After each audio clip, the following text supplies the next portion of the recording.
第22章。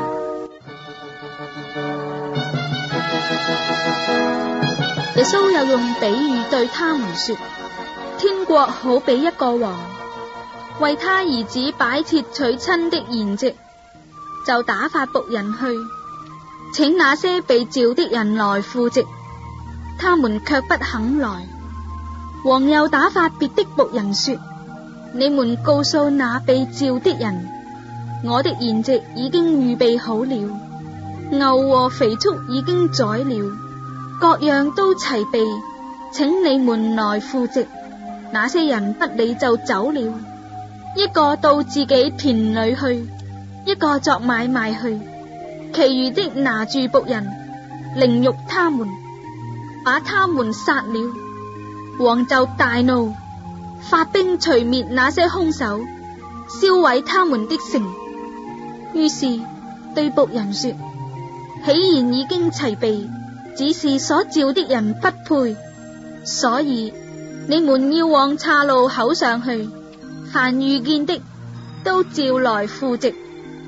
那些僕人就出去到大路上，凡遇見的不論善惡都招聚了來，筵席上就坐滿了客。王進來觀看賓客，見那裏有一個沒有穿禮服的，就對他說，朋友，你到這裏來，怎麼不穿禮服呢？那人無言可答。於是王對侍喚的人說，捆起他的手腳來，把他丟在外邊的黑暗裏，在那裏必要哀哭切齒了，因為被召的人多，選上的人少。當時法利賽人出去商議，怎樣就着耶穌的話陷害他，就打發他們的門徒同希律黨的人去見耶穌說，夫子，我們知道你是誠實人，並且誠誠實實傳神的道，什麼人你都不徇情面，因為你不看人的外貌。請告訴我們，你的意見如何？納稅給該撒，可以不可以？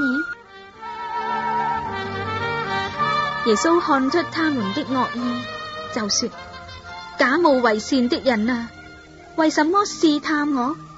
拿一個上稅的錢給我看。他們就拿一個銀錢來給他。耶穌說，這杖和這號是誰的？他們說，是該撒的。耶穌說，這樣，該撒的物當歸給該撒，神的物當歸給神。他們聽見就稀奇，離開他走了。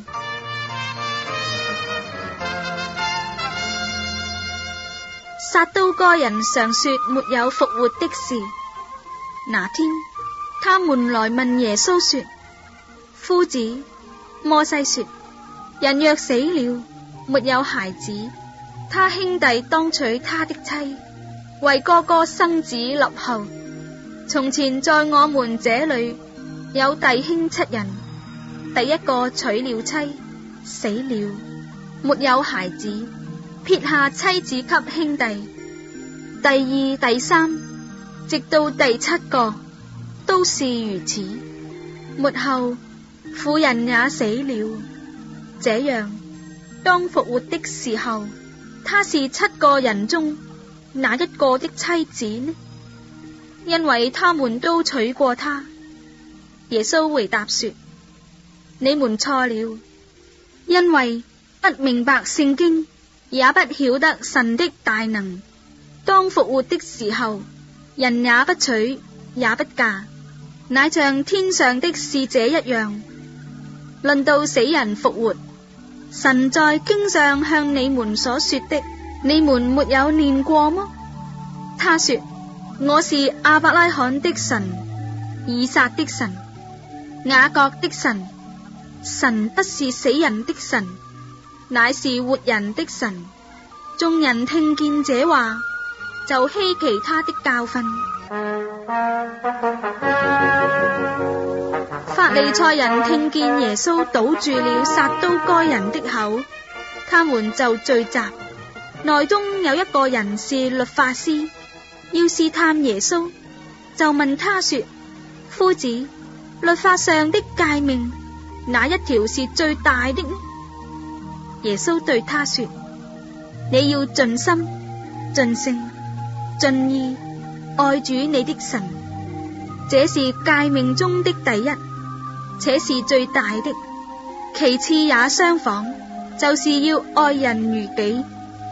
這兩條誡命是律法和先知一切道理的總綱。法利賽人聚集的時候，耶穌問他們說：論到基督，你們的意見如何？他是誰的子孫？他們回答說：是大衛的子孫。耶穌說：這樣，大衛被聖靈感動，怎麼還稱他為主？